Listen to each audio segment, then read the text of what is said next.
Good morning all of you. इस video में हम बात करने वाले हैं आर्टिफिशियल किडनी के बारे में, यानी कि होमोडायलिसिस। होमोडायलिसिस जो एक तकनीक का नाम है या फिर एक प्रोसेस या टेक्निक का नाम है, और आर्टिफिशियल किडनी जो है एक मशीन है, उसका नाम है, ऐसा अपन मान सकते हैं। सबसे पहले मैं बात करूं तो हमारी जो किडनी है वो हमारे शरीर का एक वाइटल ऑर्गन है। वाइटल ऑर्गन माने आप मान सकते हैं एक इंपॉर्टेंट ऑर्गन है जो हमारे शरीर का इंपॉर्टेंट काम करती है। क्या काम करती है? ये हमारे शरीर में जो वेस्ट होता है, नाइट्रोजनस वेस्ट, उसे बाहर निकालती है।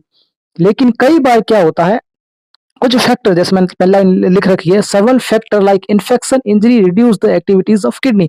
यानी कि हमारी किडनी जो है, हमारी वाइटल ऑर्गन है, ये हमारे नाइट्रोजन जो वेस्ट है उन प्रोडक्ट को शरीर से बाहर निकालती है और हमारे शरीर के मेंटेनेंस को बनाए रखती है। लेकिन कई बार कई फैक्टर ऐसे होते हैं, जैसे इन्फेक्शन हो गया या फिर जो है इंजरी हो गया, ये फैक्टर ऐसे हैं जिसकी वजह से हमारी जो किडनी है उसकी एक्टिविटी जो है वो रिड्यूस हो जाती है या फिर वो कम हो जाती है। Several factor like infection, injury reduce the activity of kidney. तो उसमें क्या होता है कि जब हमारी किडनी के जो एक्टिविटी रिड्यूस हो जाती है तो हमारी किडनी काम करती है नाइट्रोजनस वेस्ट को बाहर निकालने का। तो अगर हमारी किडनी की एक्टिविटीज रिड्यूस हो गई है, इसका मतलब ये हो रहा है कि हमारे शरीर में जो नाइट्रोजनस वेस्ट बना हुआ है, वो अब शरीर में जो बना हुआ है वो किडनी उसे बाहर नहीं निकाल पाएगी, क्योंकि किडनी की एक्टिविटी जो है किसी भी इन्फेक्शन या फिर किसी भी इंजरी के कारण कम हो गई। यानी कि reduce the activity of kidney. This leads to accumulation of poisonous waste in the body which can even lead to death। यानी कि ये लाइन हमें ये कह रही है कि हमारी किडनी की एक्टिविटी कम हो जाती है तो हमारे शरीर के अंदर जो किडनी नाइट्रोजन वेस्ट बाहर निकालती है, जो हमारे लिए पॉइजनस है, वो हमारे शरीर में एक्यूमुलेशन हो जाता है या फिर वो जो इकट्ठा होने लगती है, जिसकी वजह से ह्यूमंस की या फिर ह्यूमन की डेथ भी हो सकती है।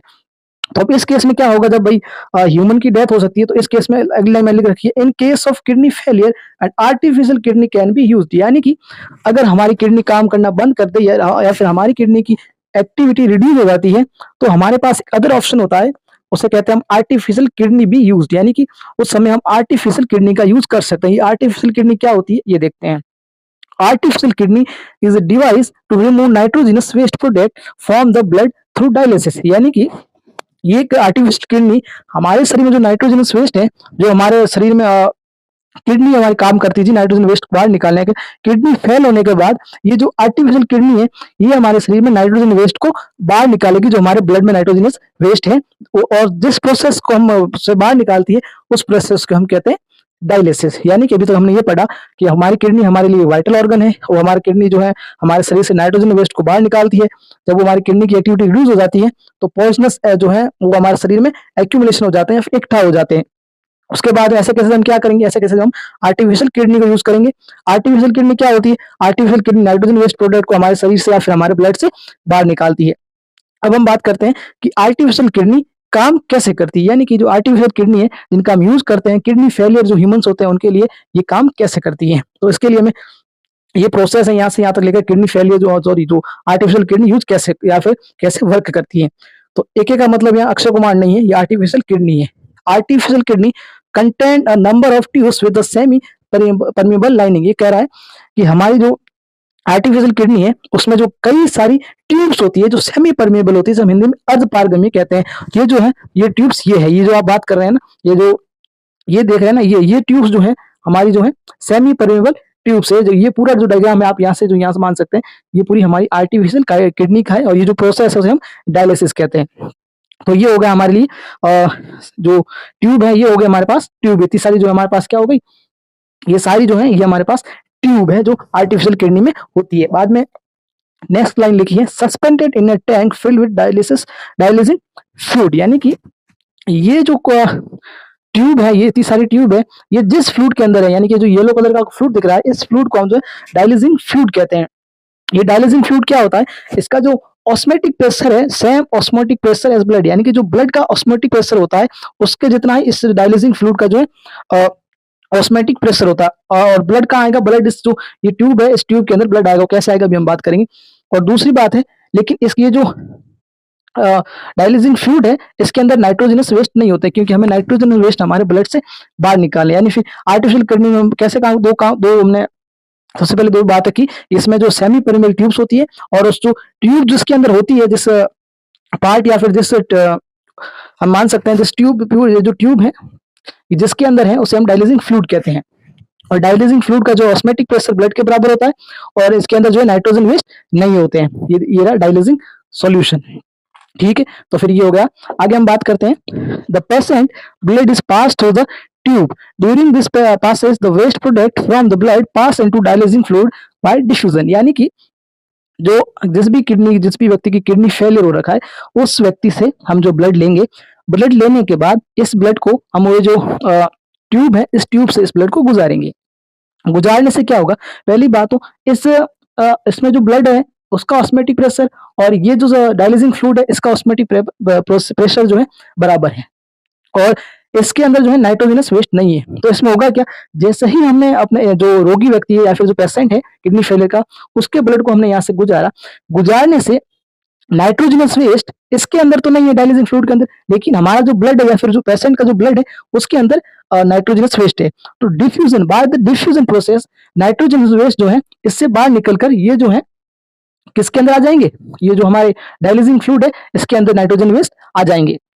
जैसे जैसे यहाँ से ब्लड गुजरता है, गुजरता यहाँ जाएगा, वैसे वैसे nitrogen waste by diffusion solution जो है ये डायलिसिंग फ्लूइड के अंदर आ जाएंगे। तो जैसे जैसे ये ब्लड यहाँ आएगा तो इसमें जितने भी ब्लड के अंदर नाइट्रोजन वेस्ट होते हैं, ये प्रोसेस काफी लंबा होता है, 4 से 5 घंटे तक चलता रहता है। तो इसमें धीरे धीरे धीरे धीरे करते करते ऐसे प्रोसेस होता रहता है और ये जो नाइट्रोजन वेस्ट यहाँ से जो है इसके अंदर आ जाते हैं। इसके अंदर आने से ये बार बार भर जाएगा, तो भरने के कारण इसमें जो ये जो डायलिसिंग सोल्यूशन है इसको हम यहाँ से लेके जो बाहर निकालते रहते हैं वापस।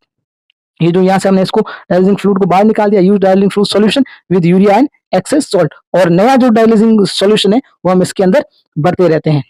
तो अभी तक हमने क्या बात की भाई, इसमें ट्यूब होते हैं, ट्यूब के अंदर जो हम ब्लड फ्लो करता है, और जो ट्यूब जिसके अंदर होती है उसे हम इसके अंदर डायलिसिंग फ्लूइड होता है जिसमें नाइट्रोजन वेस्ट नहीं होते हैं, ऑस्मेटिक प्रेशर इसके बराबर होता है। बाद में हमने लिखा purified blood is pumped back to the patient, यानी कि जब ब्लड इससे होकर गुजरेगा, नाइट्रोजन वेस्ट बाहर आ गए, नाइट्रोजन वेस्ट बाहर आने के बाद ये जो ब्लड यहाँ से जो है वापस पेशेंट जो है उसके शरीर के अंदर वापस ब्लड को डाल दिया जाता है। यानी कि हमने पेशेंट के शरीर से ब्लड निकाला, ब्लड निकालने के बाद जो ट्यूब से उसके अंदर से हमने ब्लड को गुजारा, गुजारने के बाद जो नाइट्रोजन वेस्ट है वो डायलिसिंग फ्लूइड में चले गए। डायलिसिंग फ्लूइड जाने के बाद एक तरह से हम नया डायलिसिंग फ्लूइड डालते रहते हैं इस जगह से, और दूसरी जगह से हम इसे बाहर निकालते रहते हैं।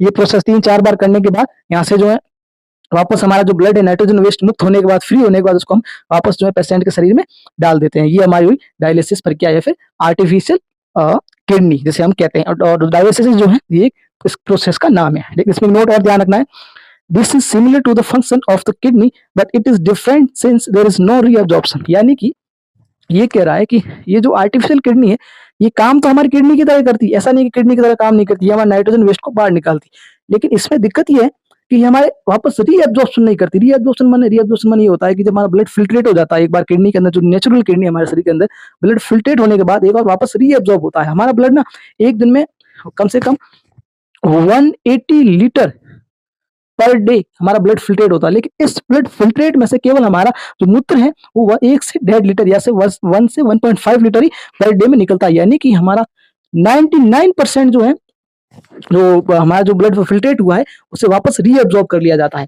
तो ये जो प्रोसेस रीअब्जॉर्प्शन वाला, ये प्रोसेस आर्टिफिशियल किडनी के अंदर नहीं होता है। बाकी ये जो किडनी है पूरी की पूरी एक नेचुरल किडनी की तरह ही काम करती है। अब आपके मन में क्वेश्चन आया होगा कि भाई इसके अंदर तो 180 लीटर पर डे था और जो है ब्लड जो अपना रीअब्जॉर्ब करके इसने शरीर ने इसको वापस ले लिया, लेकिन इसके अंदर 180 लीटर कैसे जा रहा है? तो इसके अंदर 180 लीटर जा नहीं रहा, इसके अंदर केवल और केवल नाइट्रोजन वेस्ट को बाहर निकाल रहे हैं और ब्लड को वापस उसी ब्लड को वापस किडनी की जो शरीर है उसके अंदर, वो भी पेशेंट का जो बॉडी है उसके अंदर वापस डाल दिया जाता है। इसमें रीअब्जॉर्ब का प्रोसेस भले ना हो, लेकिन इसमें हमारा 1 लीटर जो है वो फिल्टर इसके अंदर बाहर नहीं जा रहा है, क्योंकि इसमें केवल नाइट्रोजन वेस्ट ही बाहर गया और बाकी जो ब्लड है वापस इसके अंदर डाल दिया, ब्लड को साफ करके इसके अंदर डाल दिया है। यानी कि ये हमारे सारे पॉइंट हो गए। अगर आप लिखना चाहें तो एकदम सही लिखे हुए पॉइंट और बिल्कुल लाइन बाई लाइन लिखे हुए, इस तरह से अगर आप लिखेंगे तो आपके नोट्स अच्छे भी लगेंगे। और ये हमारा आर्टिफिशियल किडनी का काम पूरा हो गया है। हमने इसमें सारी जो ट्यूब्स देख ली है और इस तरह से पेशेंट से ब्लड लिया जाता है, वापस डाला जाता है उसका। ये आर्टिफिशियल किडनी कैसे काम करती है, इसका ऑस्मेटिक प्रेशर कितना होता है, इसमें नाइट्रोजन कैसे बाहर आते हैं और इसका रीअब्जॉर्प्शन जो इसके अंदर नहीं होता है। Thank you.